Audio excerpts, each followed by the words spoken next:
yettore jomiraɗo yettore Gueno. Bon min Ousmane Baldé jibinande Afia, mi jandi quartier Afia, mi haylike seeɗa e nder commune ji ɗin Guinée, 5 commune ji ɗin Kasare. Bon ko mi jandiɗa Afia ɗon fewno komi jandata ɗon, o tigi heeɓi piiji buyi sattedeji buyi, ɓe haala piiji buyi horan kono a wata wiide fewndo on sahi ɗon Ousmane wujjay, kono noon Ousmane haɓeteno waɗete guéré piiji buyi, o yawto piiji buyi tawata gore makko ɓen sustanomo kadi, wona o susɓe mo kadi, o woni ha o hande kadi mo mari miijo fi golle kono wala métier. Ben makko proposanilan wondema yomi waɗu métier, e nder komi watta métier kon donc mi hii wondema mi heeɓi faale jomiraɗo no e am, moƴƴa faale jomiraɗo no e am, miɗo hiide komi woni e wadde kon ɓay ka jamiu mi mankata, wano si futuro heewi miɗo wawi wonde toon ha gueeƴe mi waɗira wano mi yiri noon mawɓe am ɓen no waɗirde. Donc mi yii ɗum ɗo ko hunde hittude ni jomiraɗo on sa e makko aɗa welti. Joni noon honno kadi mi andirta mo moƴƴa, mi heeɓi faale kadi e makko, toujours miɗo yaade ka golle mi arta, kono faale jomiraɗo ɗum no yam, honno mi andirta jomiraɗo on. Mi miigitide mi anditi annabaɓe goo no woodi harana ɓe ɓurano on haali fi mum tigi, par ce que ɓurano on haali fi annabaɓe bus ko tawata ɓen ɗon ɓe alaka nder deftere Qur'an, kono wondema no ka kitabul muqaddasi, on kitabul muqaddasi ɗon noon mi haylike ɗaɓɓugol mo hammi ronki tawata mi heɓatamo, momi landi wo ɓenna o mi yeyino defte kadi fewno komi janggayno mi yeyano defte, kono ɓayɗon mi tawi wondema ɗum noon nafata wondema métier commerce on ko siɗa mari si waɗa commerce, donc mini waɗu métier beteɗon on mi wawa gérugol komi wawi kon ara mi golli hutore. Donc e nder komi yeyano defte komi yiltite ɗin boutique jiɗi mi sodayno defte mi yeyita, mi landi fi kitabul muqaddas, kono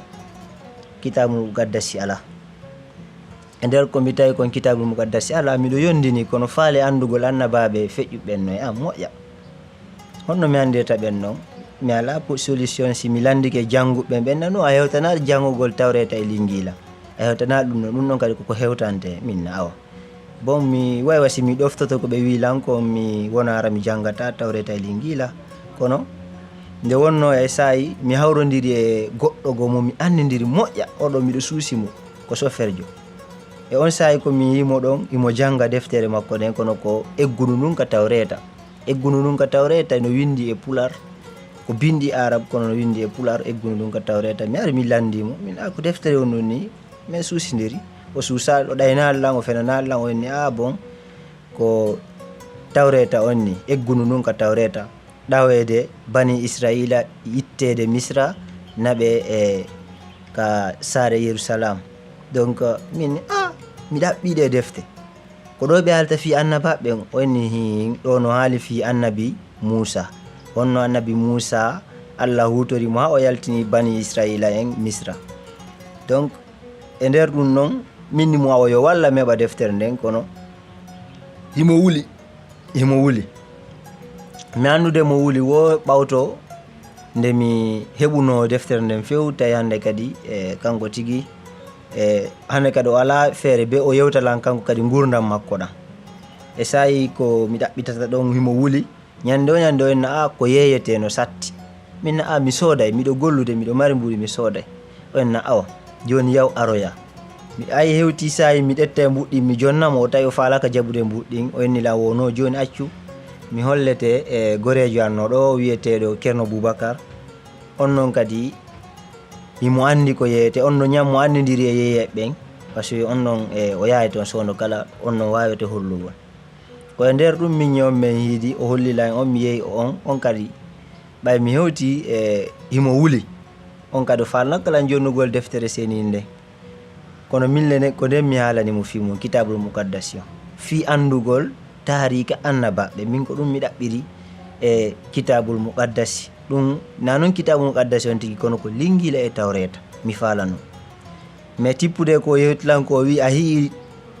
lingila e tawreta wo e nder deftere kitabul muqaddasi par ce que toon sa a hewti ka kitabul muqaddasi a yiyay toon jabura a yiyay tawreta yiya lingila mini ne oni min awa ɗo lan hato guine ɗum ɗo oni awa ado noon min fuɗɗade janngugol tawreta e lingila e jabura o inni no woodi komi duwa famugol taw e qur'ana o bon piji buy miɗa andi e qur'ana o landilan ko fati e almasihu on ko ɗum mi andi almasihu on bon min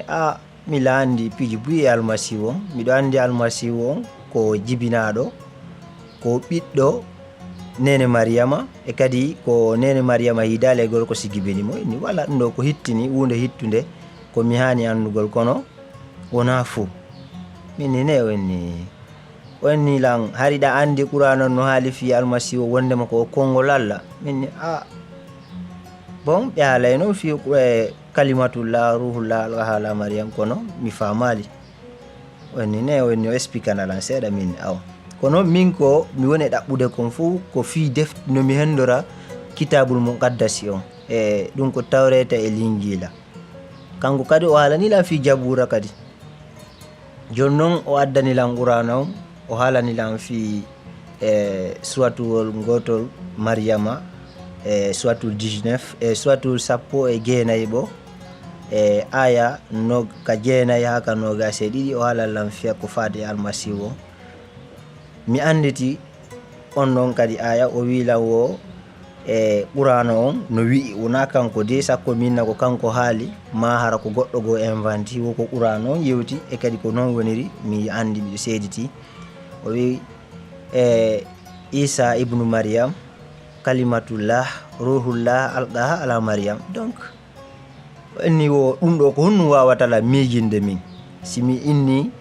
si o inni kanko Isa wa kalimatullah ruhullah ala Maryam min bon si tawi woni ko ni no qur'an on haaliri ni ko Isa ko kongol Allah ko ruhu Allah fera ɗum e nettege nene Maryam donc min ɗum ɗo ko Allah o fuɗɗi haalde min nono atan sa wi Isa ko kongol Allah ruhu Allah donc min noon kongol angol e ruhu angon ko mi yombo ko hombo noon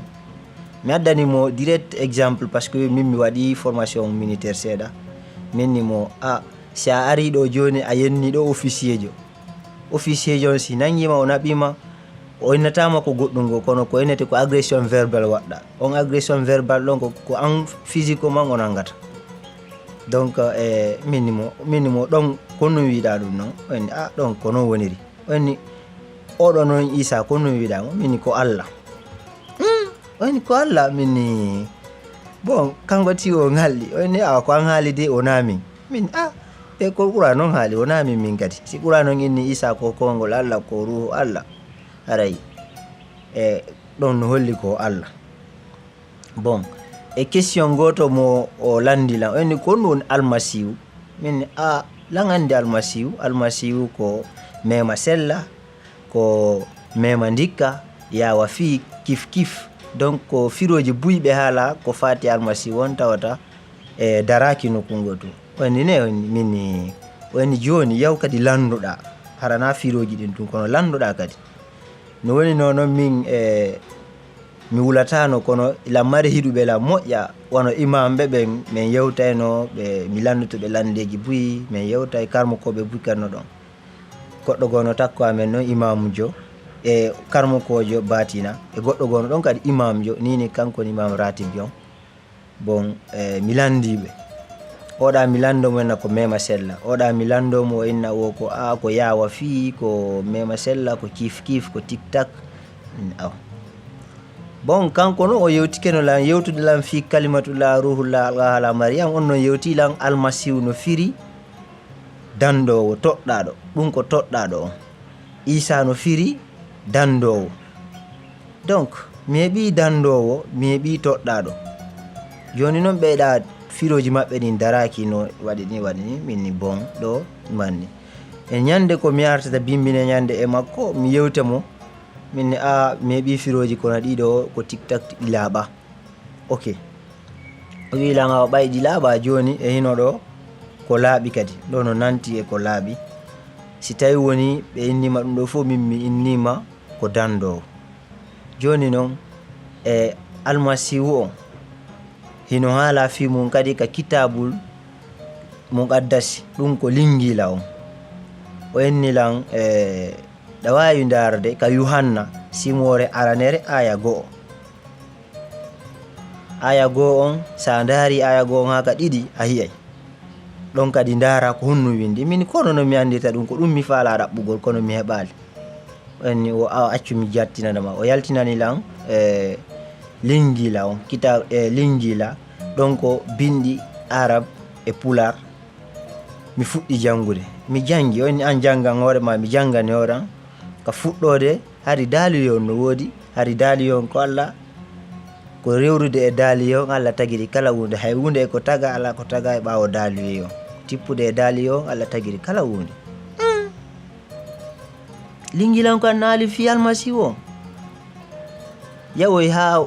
ɓe daaliyon wano sa daari ka Yuhanna simore aranere ha ka aya 14. O wi daaliye on wonti neɗɗanke o hoɗi hakkunde jama on himo heewi jiggol e newende min punnike darja makko on wa darja ɓiɗɗo Allah bajjo on. E fi Yaya kadi no haali ɗon, Yaya noon hari min mi nani ka Qur'ana ko Yaya ko sembuɗo ko tiiɗuɗo ko haalowo gonga. E kadi mo yiiti kadi fi goɗɗo o henni wo salamu alayka. Donc ɓe o wi on noon kisiyeno e makko ɗum ko ñande o jibina, ñande o maayi e ñande o immiti. Mi anditi fi Yaya. E kadi Bible no haali fi makko ɗon e lingila no wi wondema e woodi e neɗɗanke wiyetenoɗo Yaya on ari fi seeditanagol daygu ngun kono noon na kanko woni daygu ngun kono ko daygu ngun o ari seeditanagol. Min ngu daygu ɗo mo haalde fi almasihu o. Ngu daygu ɗo ko almasihu ne haalde. Almasihu on ko konngol Allah. Ka Qur'ana to ko konngol Allah, ko ruhu Allah. Ka Bible ka kitabul muqaddasi ɗo ko konngol Allah, ko kanko konngol ngol tagi hunde fof. Mi taski kadi ka Qur'ana to ɓe inni wo si Allah no faala tagude hunde ko tunde wonunde wona kun fayakun. Min no ɗum ɗo almasihu on ko Allah. De fait que mi andi ɗo ɗum ɗo laaɓani lan wonani lan suno mawngo e ɓernde ande. Hande kadi mi heɓi yomere mawɓe amen na ɗum jokki, min kadi na ɗum mi andi. Ko faale andugol annaba ɓen mi faalira e lingila o e tawreta on. Joni noon mi heɓi andugol e nder on lingila mo mi ɗaɓɓata ɗon no ton almasihu on no haala fi mum ko konngol Allah wano Qur'an on haali noon fi konngol Allah. E kadi mi yii ko lingila on ati arde Qur'an on mi heɓi jiggol fi wonkiyankin, mi heɓi yurmede fi gonka an kan e gonka musidɓe am ɓe mi woni ɓen e muɗum. Sabu goɗɗo susta wiide ko almasiyankejo ara laamu ngu no jaɓi kono yimɓe ɓen fuɗɗikema cukkade, fuɗɗi taskagol. Mi taski min ɗo mi anday so tawi woni ɗum ɗo ko mi haalna kon ko gonga est ce que fenade. Mi landiti o tigi min bon an hiɗa andi ko almasiyankeɓe woni. Woni mo andi kono kanko yata ton mo andi. Min awalan faala andude ɓen ko woni, mo ɓurta faltagol fi maɓɓe seeɗa. Ñalande nden mi andi nden koɓe woni mi yehi mi tawi ɓe mi yewtidi e maɓɓe yiɓe juulude e ɓe watta jomiraɗon ɓe manta mo ɓe mawninamo e pular. ɗum ngalɗini mi moƴƴa. Mi heɓi kadi yurmede moƴƴa e sokola par ce que mi yiɓe mantude jomiraɗo on e haala pular, yimana jomiraɗo en haala pular. Ila ɗum mi ɗetti gurdam andan mi wattiɗan e jungo jomiraɗo e nder ruhu. Mi jonnalɗan neɗɗanke kono ko e nder ruhu. O tigi kadi mi ari mi eti ha yo jonnan joni lingila mo mi andi on e muɗum almasihu on o jaɓani, imo wuli. Wota mi ittu joni lingila e jungo makko mi yamina ndare neɗɗo haalanilan fi almasihu on donc ni e almasihu on. e joni ko ɗo neɗɗo ko almasiyankeji koni mi bonna inde makko ne mo wuli ɗum noon kanko kadi. Kono min la andi e ɓernde am mi yii goɗɗum ɗum ɗo ko gonga e am min no wawa wonde hara woɓɓe goo no yeddude wono Qur'an no haalir noon o wona e yeddodirteɗo fi makko. Kono mi heɓi pellital e makko ko konngol ko ruhu, mi heɓi pellital e makko ko konngol ko taguɗo, mi heɓi pellital e makko ko konngol o ɗe tiɓanɗo o hoɗi hakkude jama on. E kadi ɗum ɗo ɓurtilan waylde gurdam ɗam e wano noon kadi fewno komi gondinimo ɗon e Iblisa harino cukkade o tigi moƴƴa adday juuɓe yan ka ɓandu ni hiya ara juɓɓe no ara woɓɓe no innalan bon miɗo faala yen wondu, woɓɓe no innalan mi faala yen wondu, woɓɓe no nano min a welan tum mi faala yen fijudu wala yen wonu tun goreɓe ara toni mum on na ɗum ɓe faala kono no ton ko ɓe faala ko. E jomiraɗo wallitilan e piiji buyi e baŋngeji buyi o hiwilan min ƴetti décision e ɓernde an min mi hidata e jiwo e nder duuɓi 4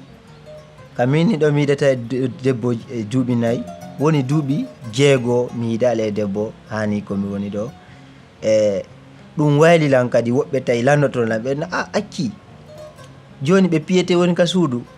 fiwota yennu yimɓe ɓen, fiwota yawo men, fiwota pirude yimɓe ɓen par ce que a watta ñallal a piridaka. Min na ɗum e nini miijo an gon no woodi ko fewti e arana e faade gere ma yawagol yimɓe kono lan heeɓi ko tawata ɗum ɗo no ɓurilan min ɗum ko gurdam pomayanke janɗan tippude almasihu on e wano piiji buyi si mi sifoto kadi e mi sifoto wano komi ɓurata sifago kon ko fi gerente yagalal ngal par ce que o tigi no yiɗi haɓede moƴƴa yeeso an gon juuɗe anden bon piiji buyino to garata tawata simi waɗi yimɓeɓe no andirilan ɗum ɗo ɓen nayno oɗo komi andira ɗum ɗo donc ɗum fop nini waylike e gurdam andan tippude almasihu on ila ñande mi décidino nden ƴetti gurdam andan mi jonni almasihu on e Iblisa darndikelan telen maka juuɓe ɗum gasali ñande goo hande kadi mi waywa gonɗindo almasihu o mi jokkimo miɗo faala ɓeydagol e andugol mo kadi miɗo iwi janngugol deftere nden Qur'ana on e Bible on ɓay min mi compare mi waɗa e comparaison ha tuma goto ñalorma e dimanche re mi ari mi iwti ka janngugol mi ari mi waali ka suudu ko mi waali mi ɗanaki no wawa si munnike seeɗa mi heɓi ko arta ñoƴƴalan ko mi waali ɗon ñoƴƴilan mi ala e fofude mais de fait que mi retrouvike e nder ko ñoƴƴilan ɗon kon o henni wo kan woni minŋirawo Souleymane o kan woni fennude Qur'an o min ni non min fennata Qur'an o ala komi fennira Qur'an o ko fewnude ɗafirde defte ɗe min min mi fenna Qur'an o kono koko windi ko mi woni e janngude ko ɗum mi woni e firde akkitilan ila ndeñande ko akkitilan artali an hende wotere bon mi andi ɗum ɗo koko waɗi ɗo o nani tun e kadi jomiraɗo on no faala yomi kurkano mo e ɗo noon min ko ɓurlan motivude ma ko ɓurlan softinde ɓandu an ɗum e faade almasihu on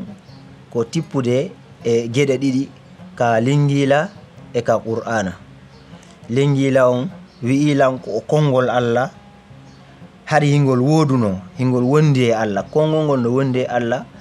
konngol ngol ko Allah ko tippude e konngol ngol Allah tagiri kala hunde hay hunde e ko taga ala ko taga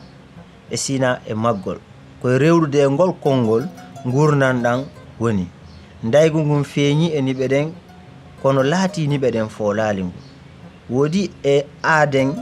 e hakkunde yimɓe ɓen wiyetenoɗo Yaya on o feeñi fii seeditanagol gurdam ɗam e ɗan gurdam kadi ko ɗan woni gurdam pomayanke jan gurneɗan kala neɗɗo donc si mi yi ɗum ɗon mi yiltike kadi ka Qur'an on no wiilan wondema Isa ko konngol Allah ko ruhu Allah ferango e nder leydi e nder teeƴe ne yumma Mariama donc ɗum ɗon hollilan wondema Isa no ɓuri annabajo kono ko o kanko woni jomiraɗo on. Mi heɓi on affirmation, mi heɓi gongagu gongingu e téléma jomiraɗo on tippude e ardagol lan ruseni ɗon. Wona noon min woni ko waɗi ɗum, kono ko ruseni ɗo woni ko famini lan. Woɓɓe no anda ɗum hara janga, woɓɓe no anda ɗum hara no jangi ɓuri lan. Wona e dole am min ma gandal amma andin lan almasihu on, kono ko jiggol makko ngol. Arayi mi weltanto jomiraɗo on tippude ko andininmi kon almasihu on ka qur'ana ka suratul maryama ka aya 12 ha ka 13 ha ka 22 e ka Yohanna simore aranere ha ka 14. Donc ɗum ɗo ko sembilinay ɗum neɗɗanke moƴƴa e kadi a ɓurti faltagol ɗum non wo kadi ko sa jangi qur'an on, a jangi bible on, araɗa comparude ɗin non ɗiɗi. E kadi qur'an on no semminilan e piiji buyi e fade almasihu on ko tawata o wi'i kala ko jomiraɗo on wawi wadde himo sifi ɗum kadi e almasihu on, wano tagugol, wurtingol, uddugol gite himɓe,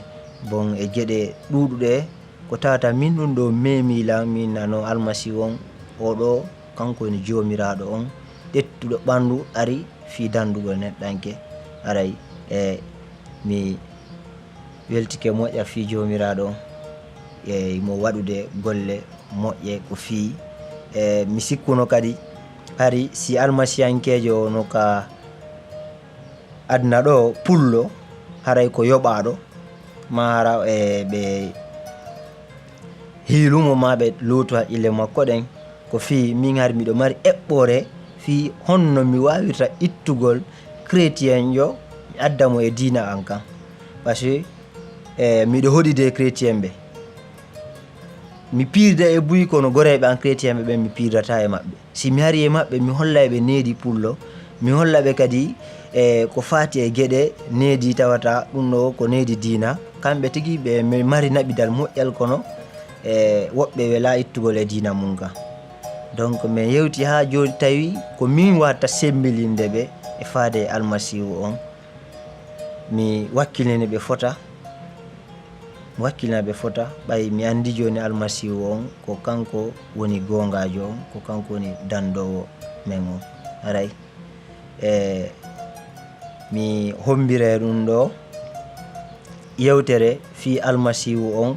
e ɗaɓɓutugol ka nder lingila ko wi ɗon wondema are e an on fop rondiɓe ko teddi ha ronki, mi fowtina on saabu min dongal an ngal wona mettugal naɓugle kono ko hayfungal. E o wi'i kadi wondema ko kanko woni laawol ngol e gonga on e gurdam ɗam, hay e goto yahata ka babaji on si hina kanko. Donc haray wakkiloɗen ɓuriten ɓernde men nden fi almasihu on himo takko men, himo wuɗɗi en, o woɗɗali en kono mo wuɗɗi en. Almasihu on ko kanko woni woduɗo. E inde joni jomiraɗo on baba a jarama, saabu ko an woni ko yalti ɗaɓɓutugo ɓiɓɓe ma ɓen, wona kamɓe wonma e ɗaɓɓude. Jarama.